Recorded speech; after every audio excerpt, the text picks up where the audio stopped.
Jefferson dos Reis Miranda, boa noite, Casal Bé. Boa noite. Doutora Renata, Fabuloso Cortez, você é top de verdade. Cortez, qual a matéria que mais te marcou no CQC? Sabe que das que eu fiz, teve um episódio, eu fui escalado para cobrir Copa do Mundo, a Copa do Mundo de 2010 em Joanesburgo, era a Copa da África. Eu fui muito de má vontade, porque eu não entendo nada de futebol. Eu não gosto de futebol. Eu respeito, eu parabenizo você que gosta, mas eu não entendo, eu não tenho time, eu não tenho essa relação com a seleção, com os jogadores, eu não tenho. É um mundo que não me diz nada, apesar de eu respeitar e entender o seu amor, mas eu nunca fui do futebol. E aí eu fui escalado para morar em Joanesburgo por 36 dias. Que loucura. Em um outro continente, cobrindo um tema que eu não gosto, num momento que eu estava rachando de ganhar dinheiro no Brasil.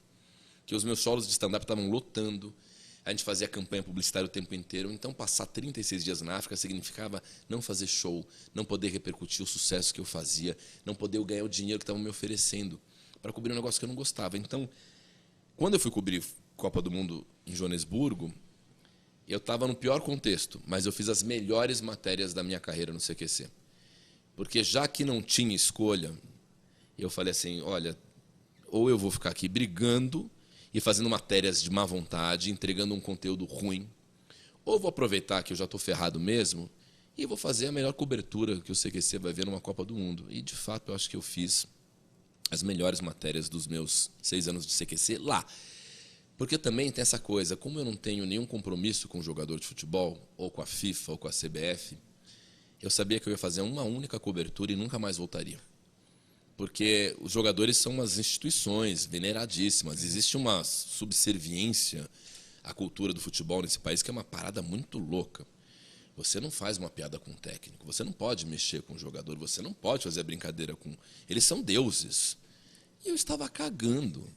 Então, eu fiz todas as piadas que eu queria com os jogadores, com as comissões, com a CBF, com o Joseph Blatter, com o Ricardo Teixeira. E aí, obviamente, nunca mais me chamaram para nenhuma, mas o público adorou aquelas matérias. Aí, uma hora, eu perdi a minha credencial. Eu fiz tantas piadas que eles tiraram a minha credencial. Eu invadia... Claro, eu era um cara que não tinha tempo ruim. Aí, obviamente, uma instituição séria como a FIFA, quem é esse brincalhão aí que está fazendo tanta piada assim? Tira a credencial dele. Aí, quando eu estava sem credencial, ficou melhor ainda, porque eu fui entrevistar torcedor. Aí eu fui para a rua, e foi uma farra, aí voltei para... É isso que vocês tinham de bom, essa garra. Mas eu lembro que foi muito sofrido, assim. Eu estava muito infeliz de estar em Joanesburgo. Eu tive insônias profundas, que eu não conseguia dormir.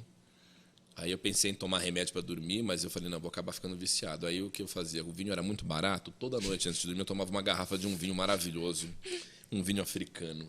Então eu não voltei medicado, mas voltei alcoólatra. Então,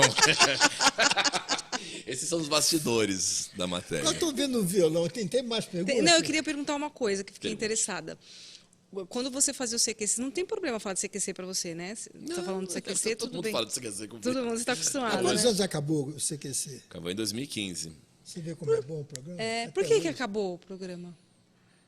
Então, tem várias explicações, assim, né? Até uma pergunta de alguém aqui que perguntou sobre isso. Tem várias explicações. O formato foi se desgastando, isso é um fato.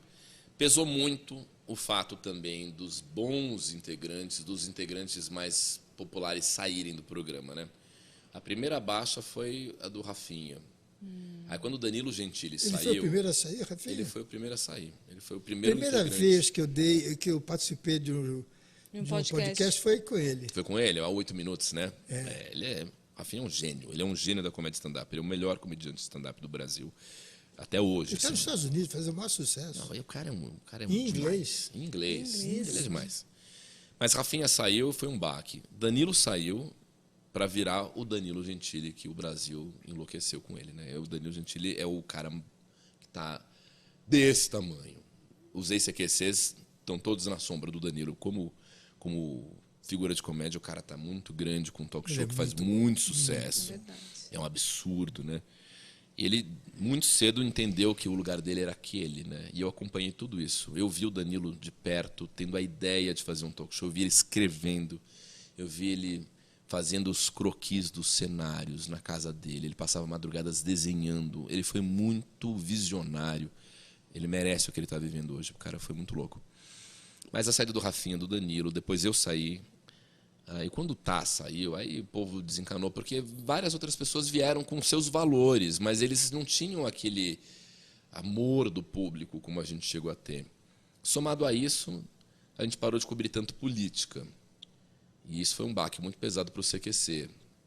A bem da verdade, quando a Dilma virou presidente, ela tinha uma relação menos legal com a imprensa, e aí a gente tinha muito menos credenciamento no governo Dilma para fazer congresso, Senado e Itamaraty. Vocês foram proibidos de entrar, não foram?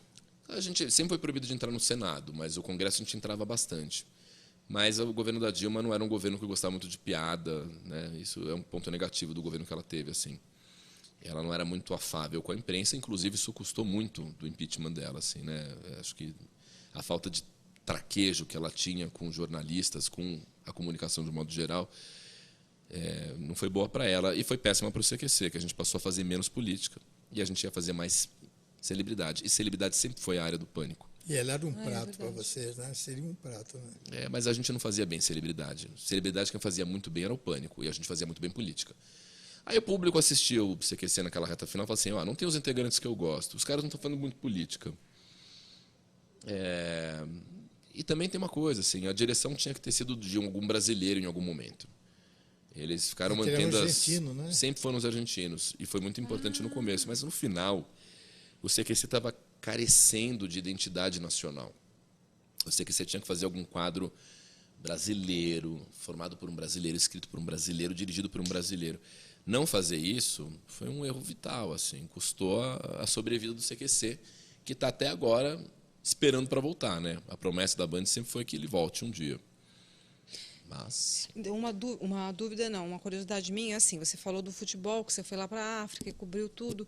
Vocês tinham um repertório ou era tudo assim naturalmente acontecendo, as perguntas iam vindo, vocês se reuniam para falar, a gente vai fazer isso, isso, isso, isso. Tinha uma pauta, era pautado ou não?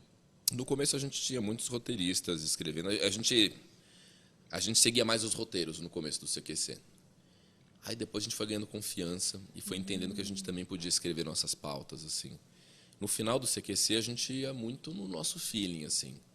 A gente sempre ia para as matérias com uma preocupação de ter um eixo. Então, assim, era sempre importante ter uma proposta, assim. Então a nossa proposta hoje à noite, sei lá, Prêmio Comunique-se, o Oscar do jornalismo, tem a festa com todos os jornalistas juntos no Tom Brasil, assim, qual vai ser o eixo da matéria? Vamos fazer um Oscar paralelo do pior do jornalismo. Essa é uma ideia boa.